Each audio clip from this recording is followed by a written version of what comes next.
All right, what's going on? You listen to King Cam and Ujumbe podcast, and Ujumbe means message. And the excavations of Petrie revealed in Egypt the remains of a distinct race that preceded the historic Egyptians, page 15. Man, the excavations of Petrie revealed in Egypt the remains of a distinct race that preceded the historic Egyptians. All right, what's going on? You listen to King Cam and Ujumbe podcast and Ujumbe means message. Today's message is chapter 1, the empire's age and scope. Yeah, the empire's age and scope. I am very happy about this one. Let's get into it. All right, this is an introduction to African history gear just for you. This is summer school. This is the very first session of summer school, and this is just for you, and it's designed to foster a life of learning. And this will happen once a week. This is an introduction to African history. It's going to happen once a week, and we're going to go over a few readings on the continent. Are there any other civilizations outside of Kemet? Yes, there are. Yes, there are, and we're going to get into Kush, Sudan, Ancient Meroe. Let's go. All right, Ancient Kush. Now, on this map, it shows the kingdom of Kush towards we have, of course, Kemet, and then we have Sudan, we have Kush down here. And we're going to deal with this. This is a vast kingdom. This is a large kingdom. You see in the south, we have Khartoum at the very south that connects the Blue and the White Nile. And then it goes north to Meroe and the cataracts and Napata and El Karu and so many other places. We're gonna talk about these kingdoms. I think this is about time to highlight Nubia. We spent a lot of time in Kemet, which rightfully so. But we have to understand that Nubia, we're going to establish the fact that Nubia is the mother of Kemet. Let's go. This is the book. This is our textbook for summer school, The Wonderful Ethiopians of the Ancient Cushite Empire. Very thorough. And this book was originally published 1926, about to be 100 years ago, by our sister Drusilla Houston. This is a groundbreaking work. This was happening 100 years ago, and I think it's about that time that we get into it. This is the book. I have it. You need to check it out. Link is in the description. As an Amazon affiliate, I earn from qualifying purchases at no additional cost to you. But if you're going to study, let's learn together. Let's go. Now, here are the essential questions.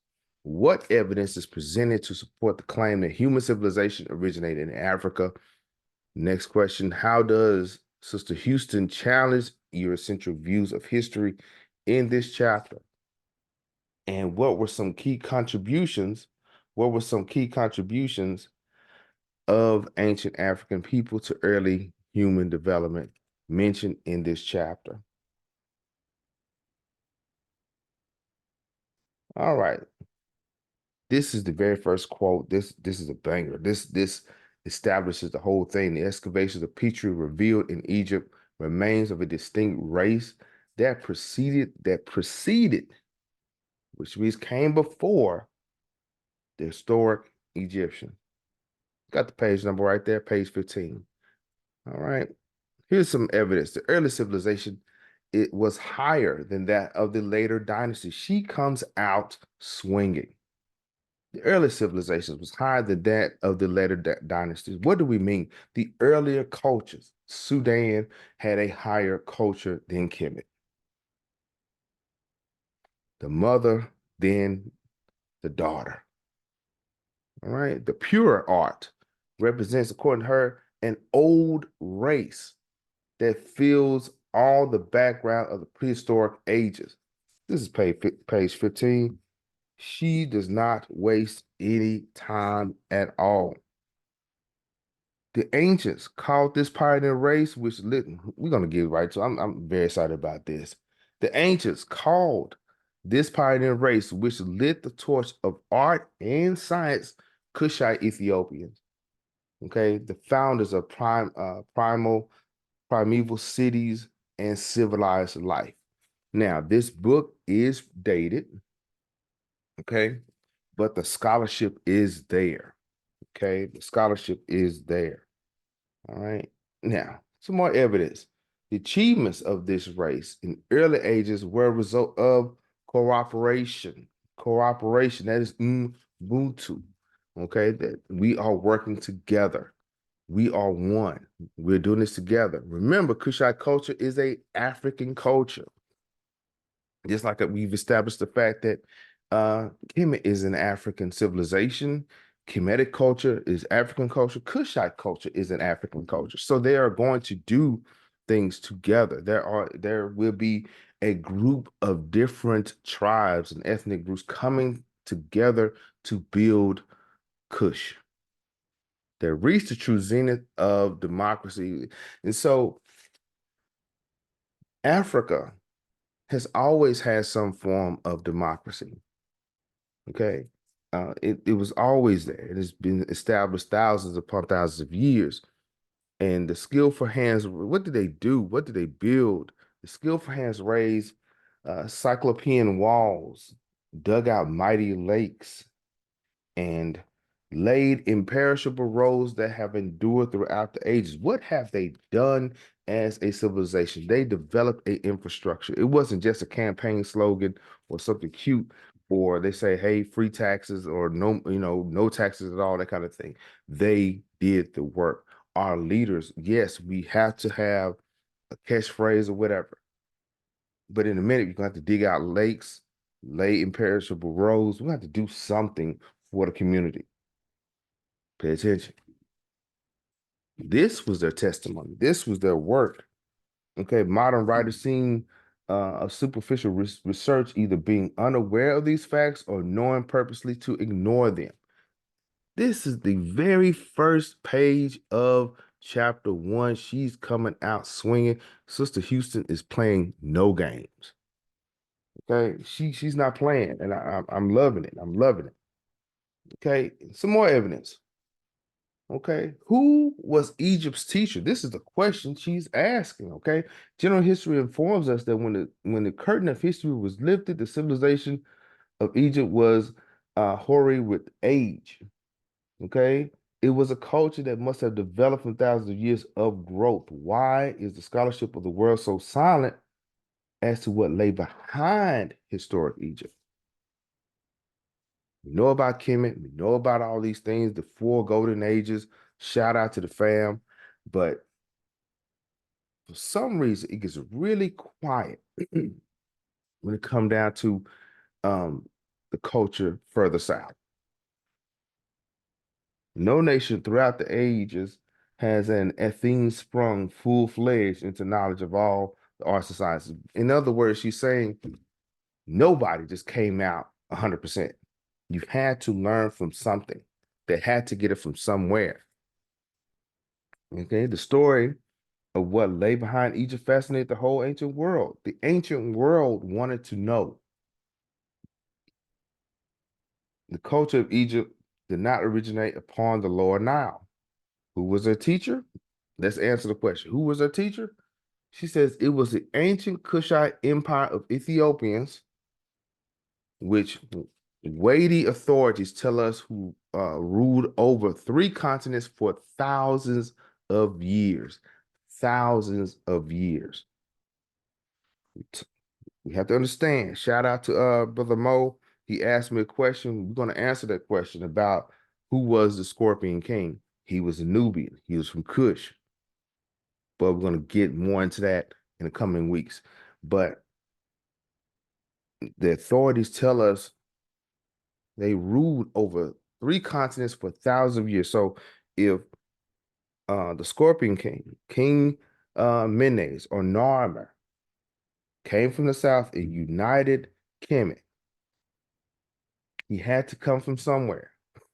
Okay, he had to come from that culture. Bring it in. So if the dynastic period began about 5,000 BC, Kush was older than that. Yeah.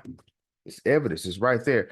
And when I think about it, when they was doing the excavation work in the 50s and 60s, concerning the Aswan Dam, they found a lot of work and a lot of items in Nubia, in the Aswan area.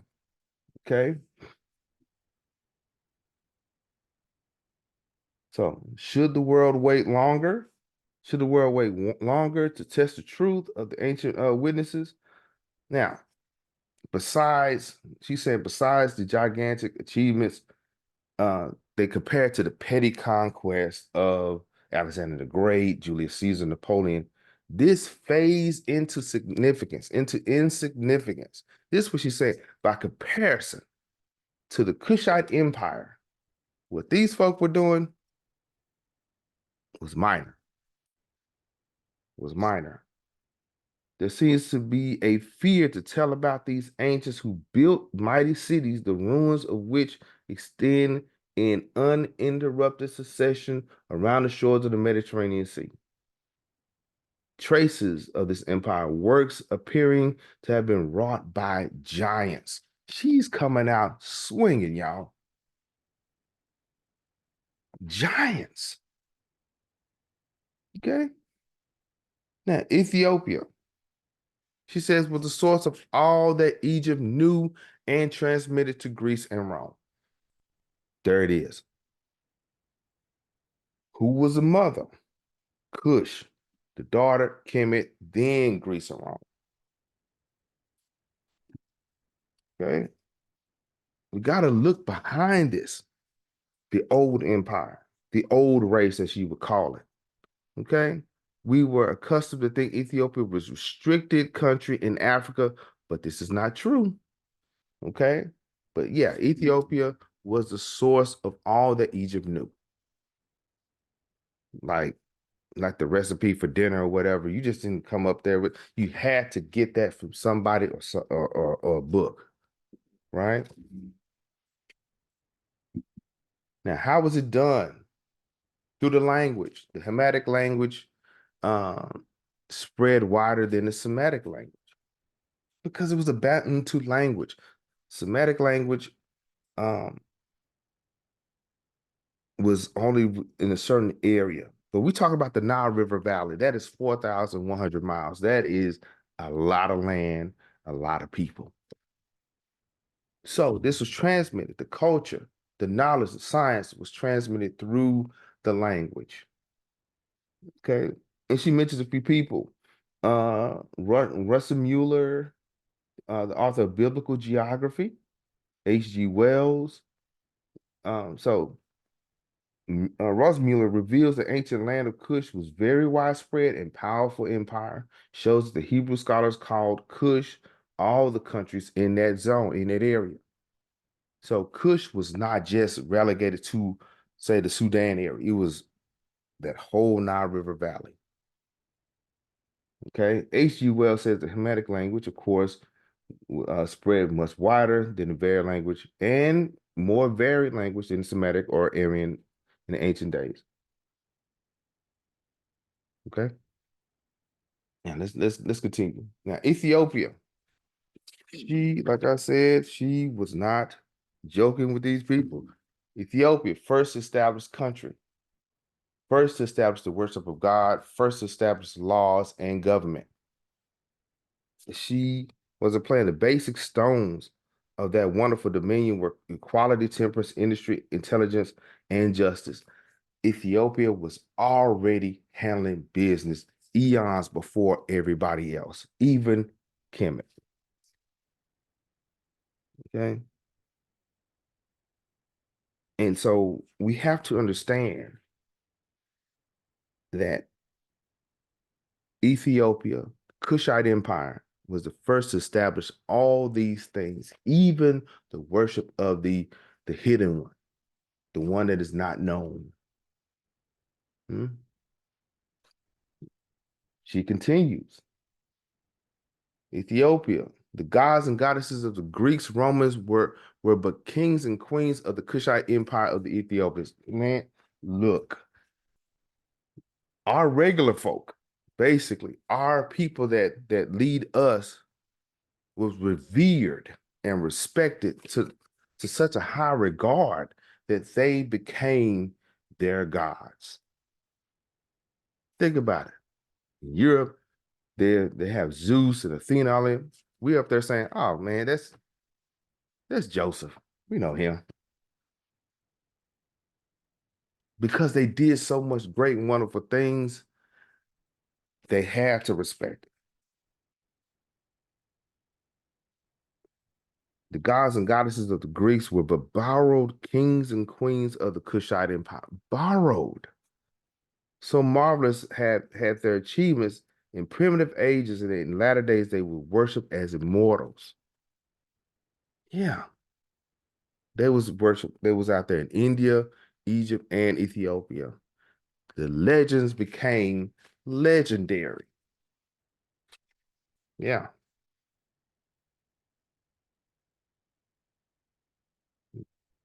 the legends became legendary, and so the first inventors of any art among the greatest benefactors of mankind and the bold steps they take from known to unknown, from blank ignorance to discovery, are equal to any subsequent steps of progress. Ethiopia established a lot of things. And so he said they were, this page 20, they were emphatically the monument builders of the plains of Shinar, the valley of the Nile from Meroe to Mennefer or Memphis. In southern Arabia, they erected wonderful edifices. They were responsible for the monuments that dot southern Siberia and in America. Shout out to the fam that's doing their studies in America.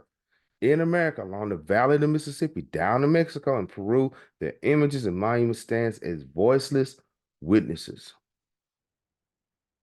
Ethiopia, Ethiopia. And the foundations of ancient religions, mythology, institutions, customs, all had the same source. He considered the Egyptian and Chaldean civilizations very old, but the culture and political organization of Ethiopia was much older. Yeah. And how old? Now we're going to get into the Sanskrit. There's evidence in Sanskrit. Wilford, the student of the literature of India, found that Ethiopia was often mentioned. The Sanskrit writings prove that in remote ages of Ethiopia were among the most powerful, richest, and most enlightened part of the world. People, the writing in India saying that. We're not saying We're saying that. We're not saying that Dr. Ben is saying that. We're not saying Dr. Clark was saying that. No, the people in India saying that. The people in Greece and Rome is saying that. There are evidences concerning Ethiopia everywhere. Before Kemet. Let's continue. Yeah. So according to prehistoric nations of the oldest recorded traditions, Kushite colonies were established in the Nile Valley. How old? Established not later than 7,000 BC or 8,000 BC or even earlier. So I mentioned the fact that the Scorpion King Menes established Kemet around say 5,000, maybe I don't know the date 5,000 BC, and I said that Kush, Ethiopia was older. Here it is. Here it is. And this is by scientific date. We're not talking about the culture because that can be a lot earlier, like they said, a lot earlier. Ethiopia, which existed for long ages before its wonderful power was broken, cannot be limited to the short chronological period of history. This sister is not playing with y'all. This is just the first chapter. Can't wait to see what else she says. The great period of Kushite control had closed many ages prior to Homer. Although separate communities remained not only in Egypt, but in southern Arabia, Phoenicia, and elsewhere, prehistoric nations. pages 95 and 96. So she is citing a book called Prehistoric Nations. Now, even though Egypt was established and Chaldea became separate, the Kushites were still unrivaled. 3,500 to 3,000 BC, the kingdom divided again. Of course, we have the flood and things like that. But now, after the rise of Assyria, the Ethiopians above Egypt became central representatives of that power. And that power was exercised as a world power for thousands of years. So before Egypt became the world power, Ethiopia was the world power. That's pretty interesting. So we have the Sanskrit evidence, we have evidence in time. Now, what about in Arabia? What about them? The Persian area, Yemen, and so on. Stories of Arabian Nights were stories of events that occurred during the decline of the ancient Ethiopian Empire. So, the stories of Arabian Nights were a series of events that occurred at Ethiopia's decline. Yeah, of course, give or take minus the jinns and the fairies and so on, but this was a Kushite story being told in Arabia. The scenes represented India, Persia, Arabia. Now check out Baldwin's work, Prehistoric Nations. All of these nations at this time, which was eons ago, you can disagree or disagree. Make sure you comment though. India was part of that. Hindu Kush, Persia, Arabia were all Kushite colonies or empires. All right. Now, empires in the scope from the remotest times to the present, the Ethiopians have been the most celebrated, yet most mysterious of the nations. Man, this is chapter 1, y'all. This is the very beginning. This is like 15 small chapters, quick reads, but I'm very excited about this. Okay. So, what's next, y'all? What's next? We're going to discuss chapter 2. For more about Ancient Kush, check out Home Team Sankofa Pan-African Series, Dr. Ben, Yahya Sabaka. He's not on here on this one, but shout out to him. He's doing a great job. Dr. John Henry Clark, of course, and the African History page, AE Learning. But here's some more books. I'm going to put the link in the description. The Ancient African Civilizations, Kush and Axum is good. Black Genesis, that talks about Naptoplaya, that talks about that. The prehistoric origins of ancient Egypt. Temples and tombs of ancient Nubia. And here it is, prehistoric nations. If you say, where's the book? Where's it? There it is. I'm going to put the link in the description. The Prehistoric Nations by John D. Baldwin.